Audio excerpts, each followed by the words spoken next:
We've got some fresh Hey, new I'm young Luis. talent. And I'm doing some things Luis. that I And know you're you listening to the haven't heard Content is before. Profit podcast. And we spent the last 4 years learning the strategies and techniques from some of the top marketers in the world on how to create content that turns into profit. If you'd like to learn more how to turn that content into profit, go to contentisprofit.com and pay attention to today's episode. Oh yeah, what are we talking about today? That is right, guys. Today, building a podcast that grows itself. Disclaimer, I did take this headline from their website because it was so good. I was like, this headline is so juicy. So good. We got to share it with the world. So juicy, so good. Say That's it, right. Fonzie. Say it. So juicy, so tasty. No, come Let's on. go. All right. Anyways, Fonzie, do we have a sponsor today? Indeed we do. And it is the one and only, your own, the BIZBROS with Content Momentum. Let's And go. you might be asking yourself, what is Content Momentum? Well, if you produce a long-form piece of content and you want to turn it into meaningful, right, assets that you can share into the world and contribute, right, your message, contribute to the world, amplify it, Yes. instead of adding So some good. more noise, then we want to help you out. We want to help you turn that valuable message into value-packed bite-sized assets. So slide at the DMs at BIZBROS.co on Facebook, on Instagram. Yeah. Oh, that was so good, Fonzie. Appreciate it. So Thank you. juicy, so good. Okay. It's a coffee. Go ahead and subscribe. Hit smash that subscribe button so you know those episodes dropping on your phone every Tuesday, Thursday, Saturday with tons of golden boulders. And go ahead and follow us at BIZBROS.co. That is right. And if you find this episode impactful, please, or only ask, is for you to share it with somebody, because today's guest is going to share all about the importance of podcasting. And I'm sure we're going to discover here a few things that might change somebody's, journey in the podcasting world. So please, please, please don't forget to share it and leave a 5-star review. Thank you. So, why are we going live so early? Well, because today's guest is across the world. Today, we have an eminence of podcasting in the house. Not only that, he's also Canadian, which proves that our hypothesis is correct. Successful people come either from Utah or Canada. That is right. You just stated the truth, my friend. But today's guest, epicness doesn't stop there. Check this out. He has visited over 45 countries, biked 3,500 kilometers across Europe. That is a lot of miles for my American friends. And walked 300 kilometers from Portugal to Spain on the Camino of Santiago. What about the podcasting side of things? Today's guest is the owner of Counterweight Creative. He created the Podcast Marketing Academy, where he teaches podcast strategy, marketing, and production. And check this out. He wrote over 250 blog posts in 2020.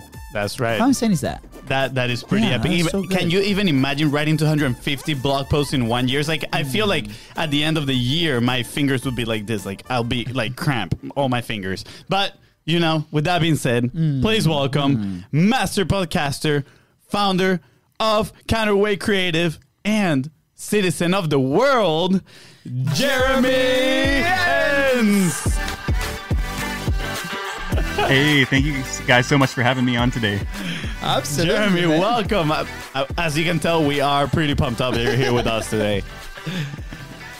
Thank you, man. I'm pumped up to be here with you guys as well. You guys are bringing the energy. This is good. It's early in the morning, so we gotta. Well, it's late in the afternoon for you, early in the morning for us. So we're like, we gotta get the day started, with all this energy. Dude, Jeremy, tell us a little bit. Where are you now?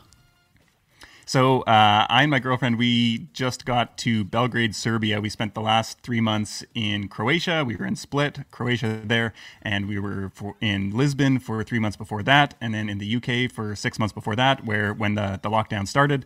And so we've kind of been jumping from place to place wherever we've been able to kind of get into. Travel has been pretty restricted, obviously, over the past year, and we're not out there like sightseeing and much. It's just kind of wherever we can go. She's American, I'm Canadian, so if we were to head back to North America, we would have to be separated, as Americans aren't allowed into Canada, and I would only be allowed in the US for a few months at a time. So we're just trying to stay together wherever we can. And so Serbia was one of the very few places in Europe. There was maybe 2 or 3 options that we had after our visas ended in Croatia.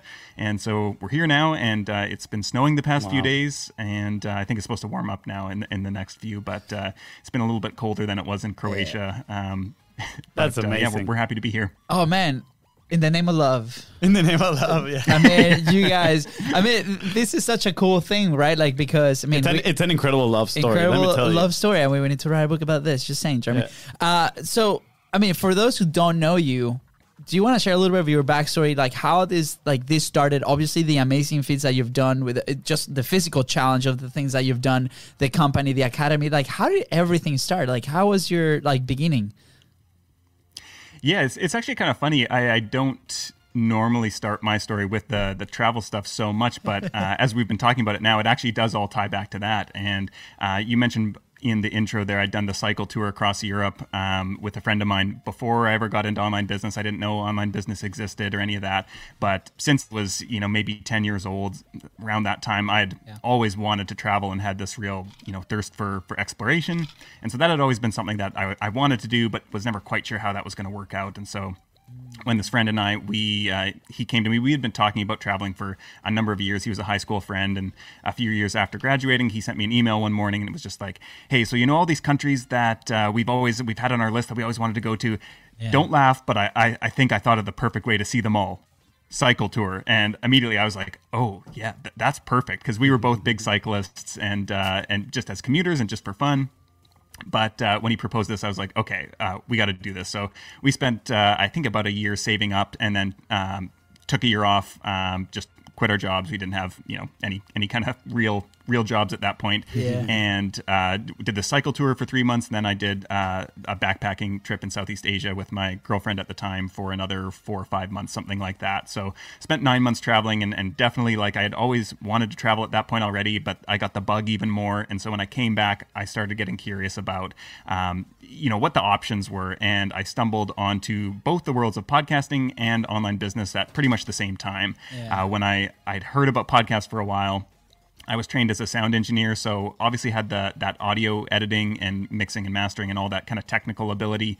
Podcasting is pretty easy if you have that background and you're used to working in a big studio. Yeah. And so I started listening to podcasts. I was working a job where I could listen to 8 hours of podcasts a day. Wow. So I was listening at 1.5, 2 times speed, pretty much for a year, learning everything about online business. And by the end of that year, I had a handful of clients, podcast editing clients, and quit that day job. I kind of scaled it back a little bit over time, went part-time, then quit, and went on a trip to Europe, and spent the first kind of a year-long trip through Europe, developing the podcast editing agency. At that point, it was just me, and then that's been 5 years now, and we've grown the team and have grown in level of client. I remember at the start was editing shows for $30 an episode, and that doesn't. It's hard to scale a team when you're only editing for $30 an episode. So we've kind of moved on to helping much bigger clients and more ambitious clients with a lot more of the strategy aspect as well, and marketing and things like that, in addition to the editing.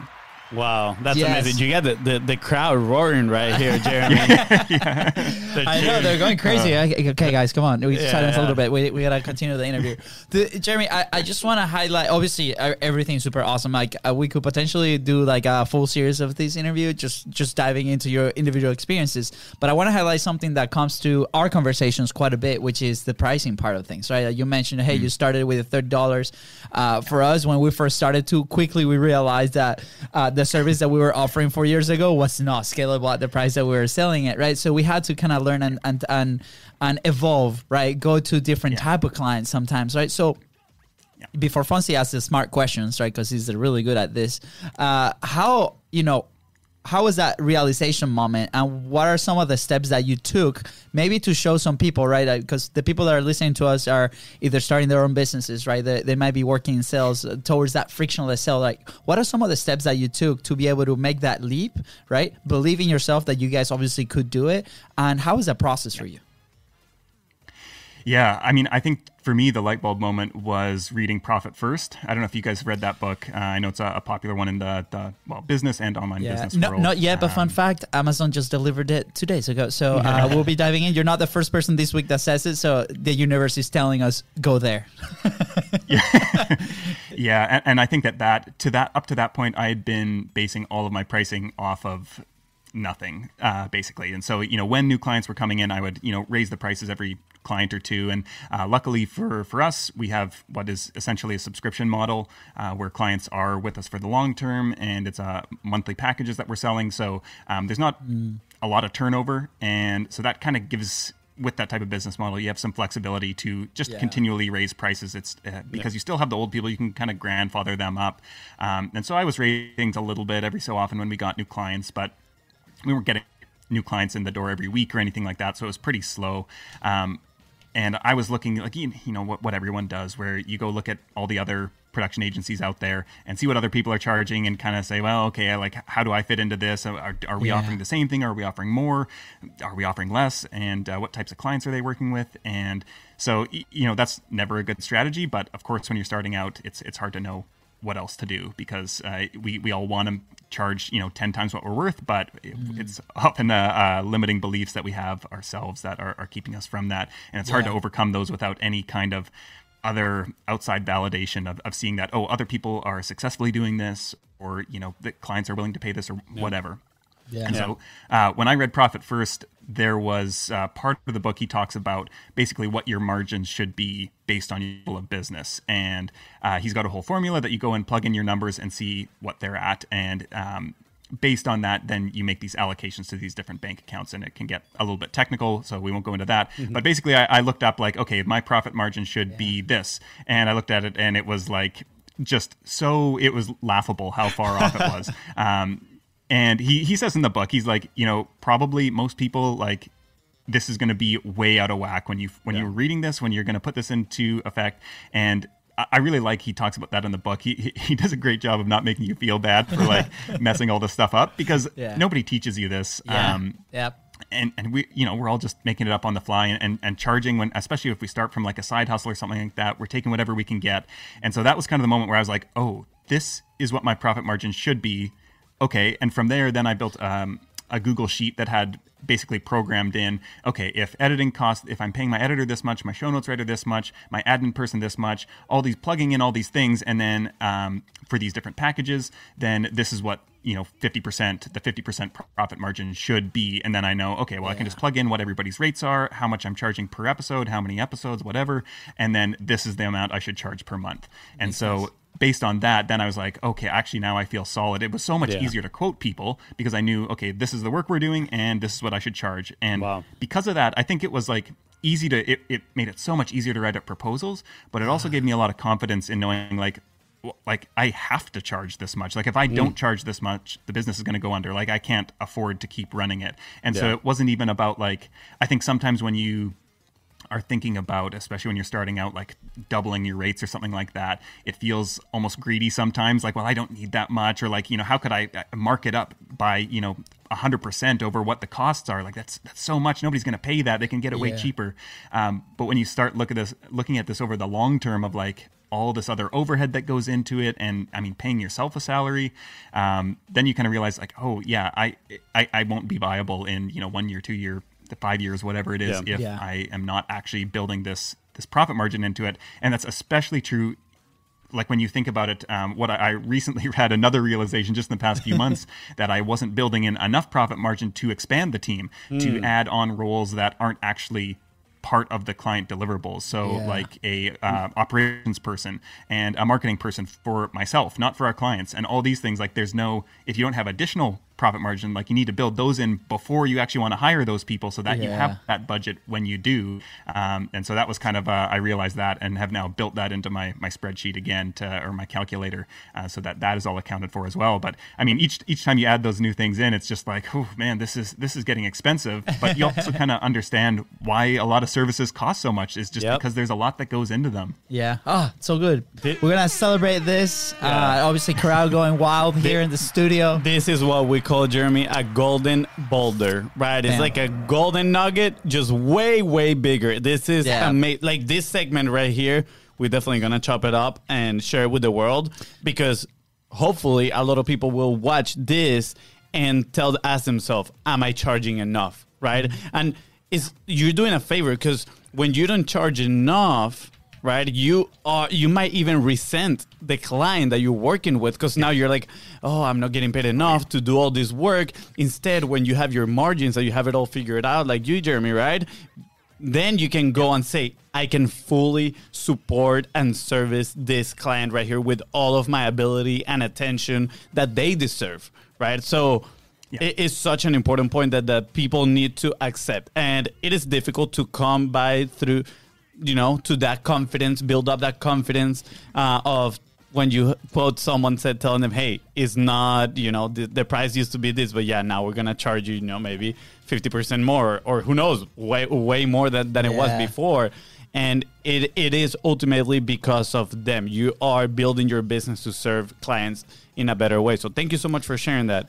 And Jeremy, I keep thinking, going back to the beginning of your story too, and you say you listen for a podcast for like about 8 hours a day for like a year, right? And I feel a lot of people in this game, especially in the online business, online marketing world, they get caught up in the consumption aspect. You said throughout that year you started your business and then you started to, slowly grow it. But what led you to go from consumption to action? Was there a challenge in there for you mentally, right?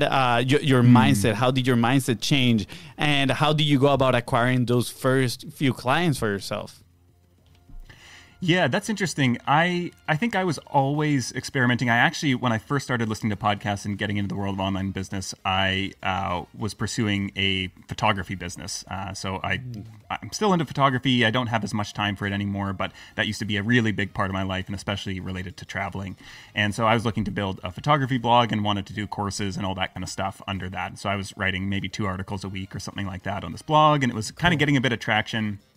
But I knew that it was going to be a long haul to actually build up an audience big enough to then create courses and sell them. And that was going to be, 1 or 2 years maybe to bring that into fruition. And somewhere along the line there, I realized that, starting a service-based business was such a faster way to being able to actually go start traveling. Like I realized okay, I could keep pursuing this thing, this photography goal. Like that's the thing I'm maybe most passionate about, most interested in. But then I realized my actual goal is to be able to travel, to work and travel. And there's a much faster route to getting there rather than, staying at home for the next 2 years, building this audience. I could, within 6 months have enough clients to start traveling if I took my existing skills that I, went to school for, the audio engineering, and applied that. So from the moment that I was listening to podcasts and things like that, I was always experimenting with that photography blog at first, and then applying it. It's one of the things that I found is it's hard to waste any of that knowledge. There were so many things that as I was building, then 6 months later, I worked on the photography business for 6 months or so, or maybe 9 months overlapping with the podcast stuff, and building websites and things like that. Once I switched to podcasting, I was like, oh, I know how to build a website because I did it for the photography blog. And I know how to do all these other kind of technical things and maybe even some, basic marketing things because I'd done those somewhere else. So you kind of build up those building blocks through, just applying it to all these different things, even if they're not, the final business that you're running. And in relation to the content consumption and overwhelm, I noticed a point where that's a lot of podcasts I was listening to. And there was definitely a point where everything started to sound redundant. I was like, okay, I've heard this before. Yep. Okay, this is all starting to sound the same. And so at that point, I kind of realized a couple things. And so the first was that this is probably true. If this many different people are saying it who are all quite successful, they have big podcasts, big businesses, this is probably true. And so that's good. I know I'm on the right track. Yeah. And probably I actually need to get to applying that stuff. And the other thing was that I started to get kind of, I don't know if I'll say burnt out, but just tired of that content, the online business stuff. So I would pared it back to maybe 1 or 2 shows that I really loved that I kept listening to in the business space. But then I started actually listening to a lot of other content that was just storytelling stuff, This American Life and things that were just generally interesting to me. Freakonomics, 99% Invisible, what were some of the Hardcore History were some of the shows I listened to. And so I would listen to this other stuff that wasn't business related and just let all that stuff kind of shape ruminate in my mind. Along with the business stuff. And so I think that's happened multiple times. Earlier last year, I went on a huge binge of this one agency show. I think it's called Smart Agency Masterclass with Jason Swank. And I just binged through tons, like dozens of those episodes. I think they're like 30-minute episodes, and I'd listened to probably like 3 or 4 a day. Wow. And I'd never listened to like an agency-specific show before, and I never even thought to look. And so I learned a lot from that. They were much different, or a lot of them were very different types of agencies than I'm running, with some like dozens or hundreds of employees, and like where the goal is like to build up and sell the agency into a massive like national marketing agency or something like that. Yeah. So that's not my goals, but I did learn a lot about running an agency from them. And after I listened through however many 50 episodes or more, I was like, okay, I'm done with this, and just like let that go and moved on to something else. That's so good. I've kind of you reach a point, and I've come to like recognize that where it's not helpful to keep consuming anymore, and you just need to like turn it off and like focus on implementation. And so often now with my education, it's very much like focused of like, I want to learn a specific thing, and I'll really deep on that, and then I'm going to only listen to other stuff in the off time that's just like it's not business related. Although probably for people like us, everything that you consume always comes back to business. It always gets funneled back in, which is I think one of the great reasons to listen to broad content that isn't business related, because you come up with these like new ideas and new perspectives, new ways of looking at the things that are happening in your business that you're not going to get from listening to yet another business podcast that's like, do these 5 things to like increase your traffic or whatever. That is, we had a previous conversation on Monday with George Bryant. I don't know if you're familiar with him, and we kind of landed a little bit in a similar topic, and we started thinking about principles, right? Under any topic, there's a certain amount of principles, right? That if you master and you can actually go ahead and then master that topic, right? Or at least be the 1% of the people that master that topic. And what you're telling me is that, right? Like you got to a point where everything that you were listening to was redundant. And it's because you already heard those principles so many times that they were ingrained in your brain that you're like, I already know this, right? And now all you got to do is take action. And a lot of people say knowledge is power.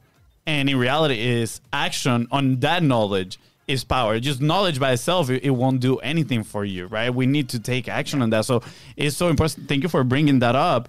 And I love the fact that you actually talk about going and listening to other things and reframe it back to business. We have that issue every single time we read something or we watch a movie. We're like, oh, look at that. That connects to like something that you would have no idea that we could connect to the business. We're like, look at that. We got a business lesson from watching, a movie, The Mandalorian, right? And you're like, wait, what?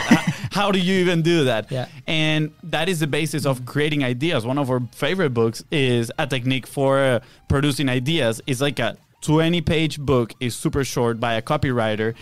And he talks about the importance of consuming other things that are not just business related in your vertical. Like go and, study the things that cause you curiosity, right? Like history, right? You just said about you listen to hardcore history. So when you listen to all these things, then when you write and when you talk and when you speak all these things, you can match all these ideas together, creating your own new ideas, which is absolutely amazing. And that's what is going to differentiate you and any other marketer from the rest. Yeah, I remember going to an event and they were saying, hey, you guys should go to a totally different conference, right? Like something that is like, plant-based or nature-based, and just go sit and listen and consume that different.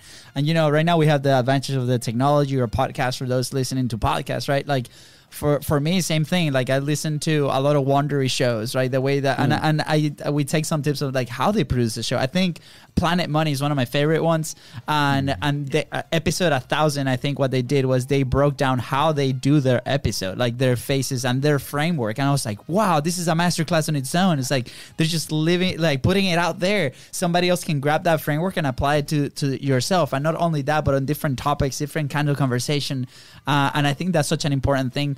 And I want to highlight something too that you mentioned for people like we as listeners, we go in and we kind of grab content from others. But on the point of view of the content creator, that most people are like, I just need more listening, more listeners, more people in my show, more stuff, but like more downloads, blah, blah, blah, blah, right?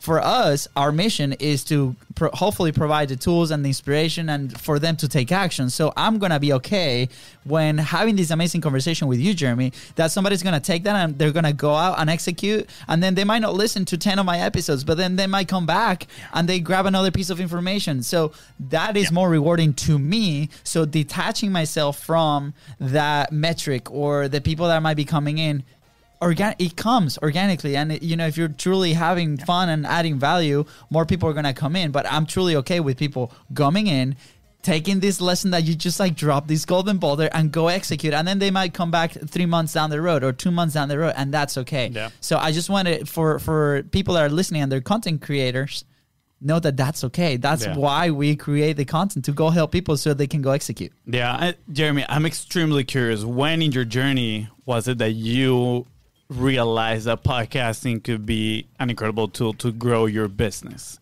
right? And to grow other people's business. Yeah. So I think that was my entry point to the world of online business. So I was always aware of that. And all my early role models were all podcasters. And, they might have also had blogs, or maybe at that point, not a lot of them had YouTube channels at that point.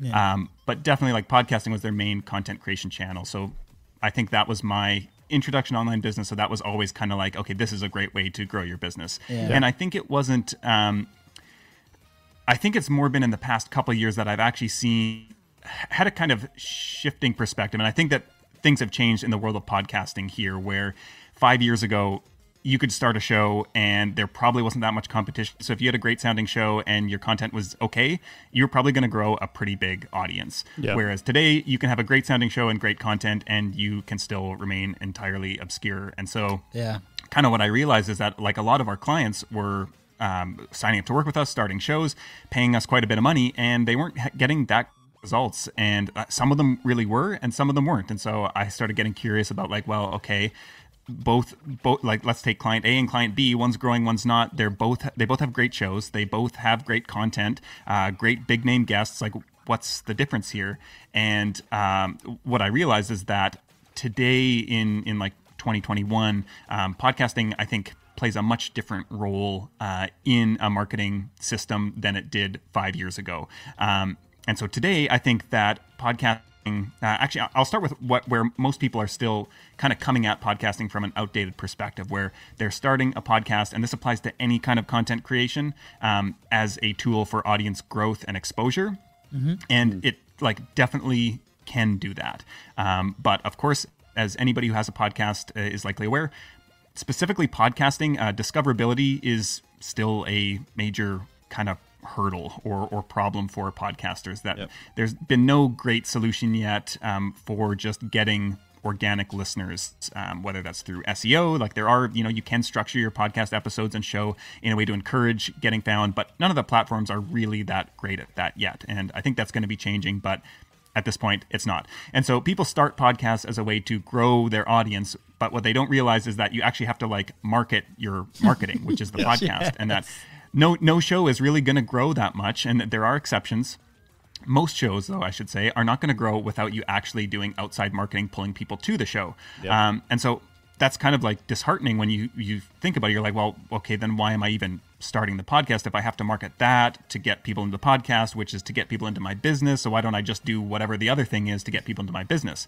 But the point of the podcast is actually, and this is where podcasting is just the best platform out of any out there, is for building trust with people. And of course, as we all know, the whole know, like, and trust factor, people aren't going to buy from you if they don't have that trust with you. And I can't think of a better platform out there than podcasting for building trust, where people are, binging through episodes, potentially spending, 30 to 60 minutes with you in their ears. I listen, any of my favorite shows, like I have listened to hundreds and hundreds of hours of them. I've not come close to that on any YouTube channel. There might be a few blogs that I've read almost back to front, but not that many. And so podcasting is just such a versatile way to be able to, take our favorite people around with us and listen to their thoughts and really get inside their mind. I think that, good YouTube is fairly highly edited, and even you have to be a really great writer to get a lot of the nuance and emotion across in your writing. Whereas podcasting, it's not highly edited in the same way that YouTube might be. It doesn't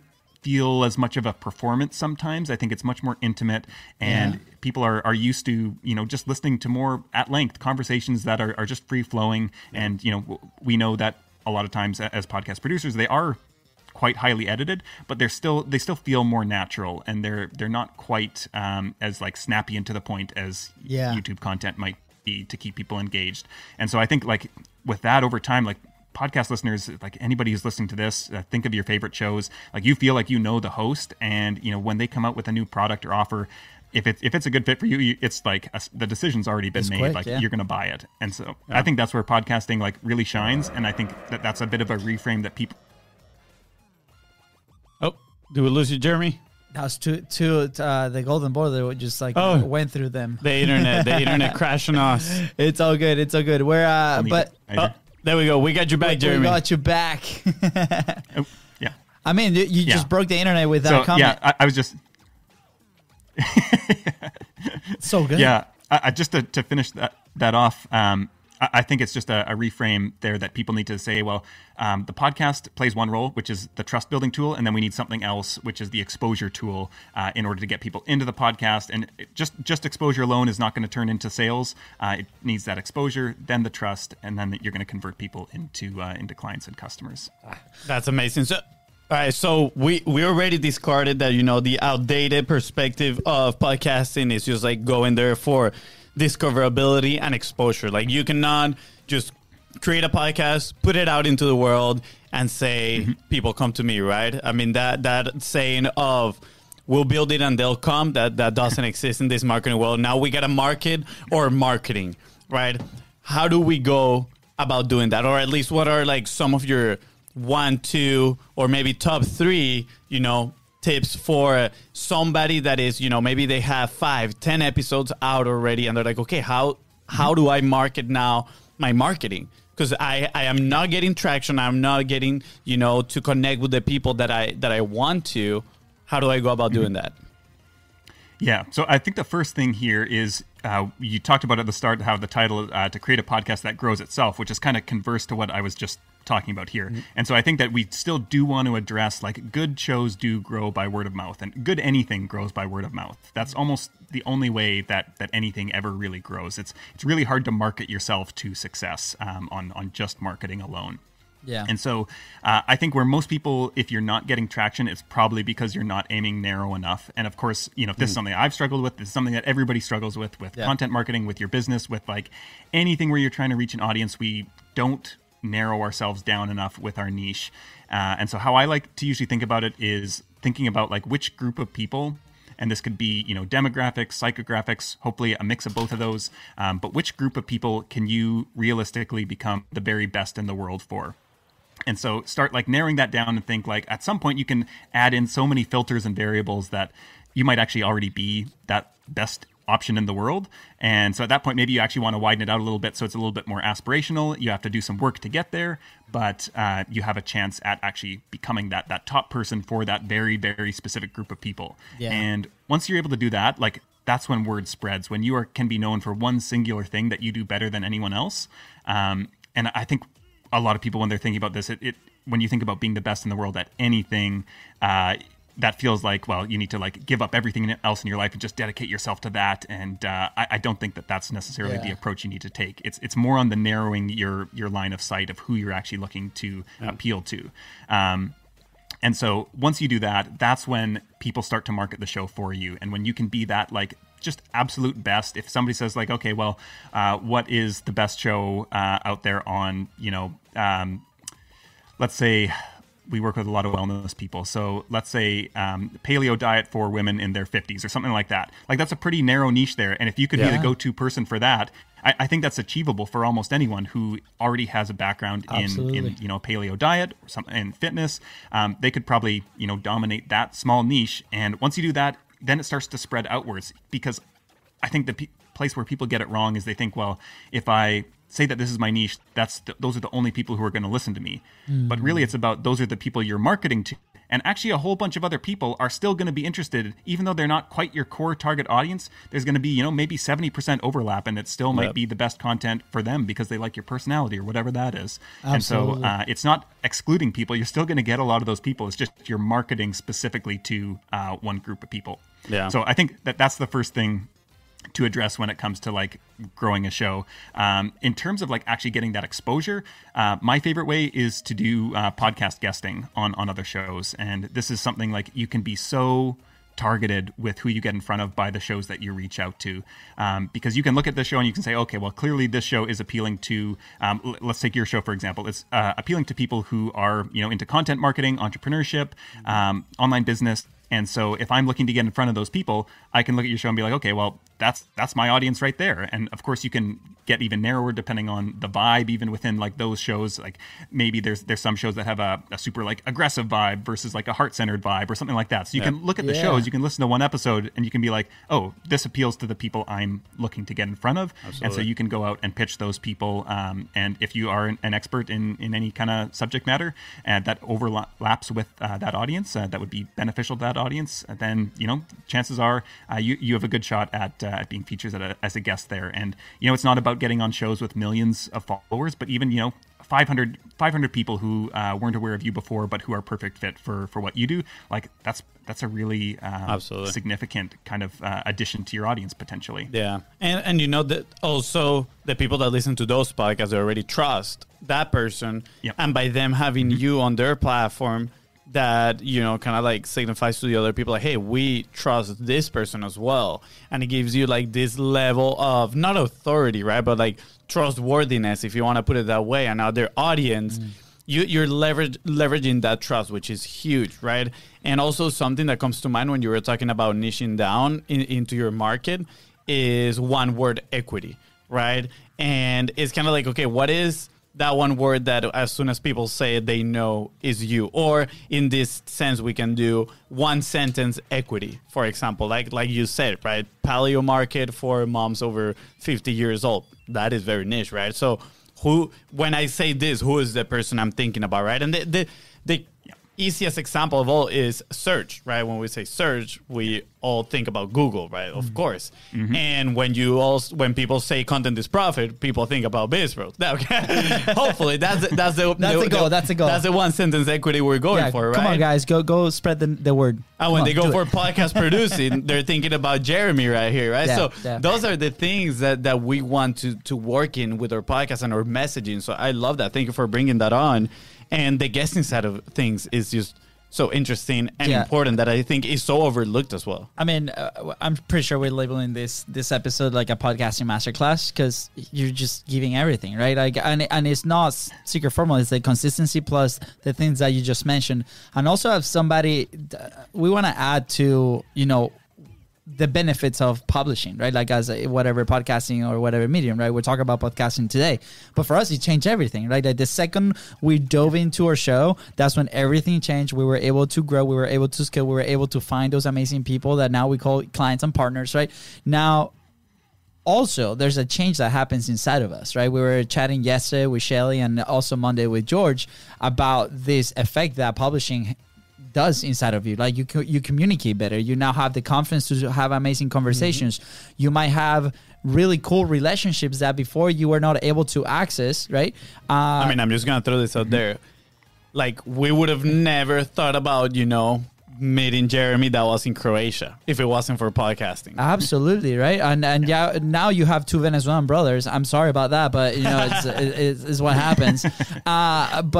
And then after that is whatever comes after that is just a winning, right? Like whatever comes after the marketing, the market, or marketing your marketing, right? Is just a plus for that internal change that starts to happen with you and the relationships that you're able to build. And I'm sure you've lived that on your end, right? So I've had this question since we started because I think like internally we know we might have an answer for this question, but for you, when people ask you, right, you have these conversations on, well, what is going to be my return on investment when we start a show, for example, right? For us, that's a question that comes often when we present the opportunity to do the M2M or the Content Momentum program, right? They're like, oh man, like all this content, all this stuff, the show XYZ, right? There's input that we need from them, right? That's an investment in time. We're helping them with all the after. But what do you say to those people? Or do you even have those conversations because you have your audience so dialed down that they don't even ask that question? What's the scenario there?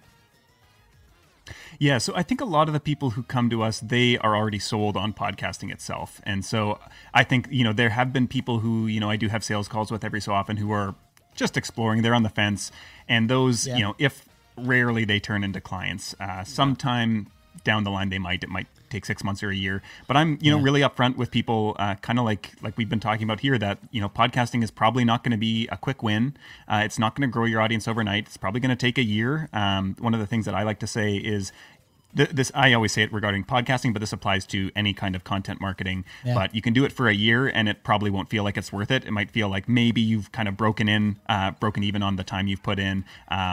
Probably not even that. But if you do it for 5 years, it could entirely change your life. And so it's what you're talking about there with the consistency, and it's all built on compounding returns, where as we've all become very familiar with exponential growth curves this past year with COVID, you do it for a long time and it looks like nothing, and then all of a sudden it just starts rapidly going up. Yeah. And that's that power of compounding returns of you can do it for that first year, and even the second year it feels like a big struggle, and then all of a sudden, for no reason at all, you don't change anything, and all of a sudden it just starts compounding and building up, and you get all this momentum going, and pretty soon you become unstoppable. Yeah. And so I tell people that, and I say this is it's podcasting is a long game, and it's not about quick audience growth. There, you should probably go look at Facebook ads if you want that. But this is about building trust, and think about investing 5 years in building trust with people who are going to be with you for the next 20 or 30 or 40 or whatever it is. That's a pretty powerful thing there that is well worth the investment in my opinion. Yeah, no, definitely. And I love the honesty up front, right? It's hey, it's a long-term game, and you need that commitment, right? If you're gonna go into this, you need to understand it's not you're not gonna see results in just a week. You could, if something happens, who knows?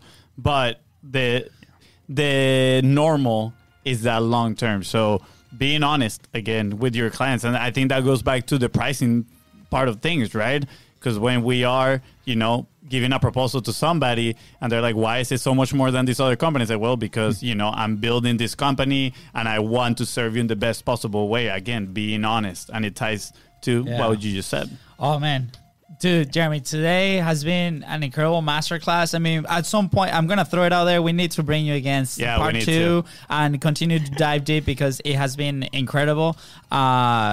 Not just for us, but for the people listening, obviously. So we're going to re-listen to this, and I think we sync very well in how we think, because, the content game is also long-term, right? For us, podcast has been the main pillar, and then from there, everything else that we do afterwards is just enhances that experience and the quality of people that we've been able to communicate with and build the relationships and eventually, work with has been incredible. And I'm sure you see it on your end as well.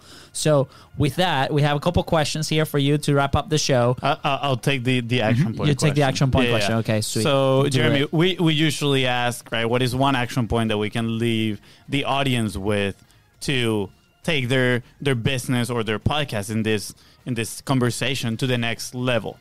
And I would love, we talked about guesting, right? It's one of the best ways now to get those other eyeballs from other communities, other podcasts. Yeah. What would be an action point that could lead somebody to be a guest in one new podcast? Yeah. So, I mean, I have a free mini course on this. If people are interested, it's at counterweightcreative.co/podcast guesting. And so there are more than one action point. You can get all the information on how to get booked on shows there. But I would say that the first step, and this ties back into something else that we talked to before, is just getting super, super clear on who that audience is, who that person is that you can be the best option in the world for. And I think that kind of just to reframe it another way, if you can't be the best person in the world for just one person, you're probably not going to grow an audience. You just need to start with that one person who you're I can serve this person better than anyone else in the world. I know for a fact that I can do that. And if you can do that, they're going to tell one other person like them, and that's how things grow. And you're going to need that for guesting on other shows. You need to know who you are actually wanting to get in front of. You need that for building your own audience, for creating content for them, for building your products and services. All these different things stem from who that person is that you better equipped than anyone else to serve. And so I think that if there's one action item, it's getting super clear on that person or that narrow group of people who you can be that best in the world for. I love it. I love it. Sounds good. Well, I wanted to ask you, because I'm sure we have listeners here, like, I want to meet Jeremy. I want to, like, work with him 100%. Who's your person? Yeah, so I'm actually currently going through a brand strategy process, which is kind of redefining this. So we, for the past, I mentioned before that we worked with a lot of health and wellness entrepreneurs. And so for the past few years, we've been kind of 70% in the wellness space, and that was all just through referrals. And so we kind of had niched down to being, the only really podcast production agency who was targeting specifically health and wellness businesses. That's kind of shifting now, as I'm thinking like, well, who do I want to be working with over the next, 10 years or 20 years, and what's really in line with the content that I just naturally create, because that was something that I just kind of fell into. And so it's not quite fully defined yet, but it's becoming more people in like the business for good space, people who believe in using their platforms and the businesses that they've created to actually influence social change, not like through their products themselves, but in addition to that. Yeah. And I've been meeting so many business owners who like they offer one product or service, but they also have this larger view of how responsible businesses contribute to the world around them and their communities and the people, their teams, and really everyone on the world. So that's really where I want to work with people who are of that mindset and who are kind of like breaking away from some of the old school, maybe like sleazier online marketing tactics, and are looking to really infuse their work and their marketing with generosity and empathy and really like just care that comes through and that kind of honesty. So so good. Yeah, that's who I want to work with. Awesome. If you know anyone, send them my way. Absolutely. And if you're listening, please go ahead, scroll down. The links are going to be right there. Communicate with Jeremy, obviously. And I just want to, there's a hidden lesson there, right? Like that process never ends, right? We got to revisit. We got to redo it. We got to revisit. We got to redo it. So for those, like, you start with them, but then revise it, right? See what happens. Like, am I a good fit for this relationship, right? Let's reassess and let's evolve. And, internally we've lived that too. We started with a type of client. Our first ever client 5 years ago was a Mexican restaurant, right? We don't work with restaurants anymore. It has evolved from there, obviously. So super awesome. Thank you, Jeremy. All right. You got the last question? My favorite question? Favorite question, Jeremy. Where would you be if you didn't publish? Oh, man. That, wow. So you mentioned at the start that I wrote something like 250 blog posts in the past year. I started up a daily writing habit and publishing habit at the start of 2020. And then mid in the year, I started going for longer multi-day posts, and so kind of got away from that elusive target of the daily publishing. But what I realized through writing a blog post every day was that just like it unlocked all my ideas. So I have a course come out of that, actually multiple courses now.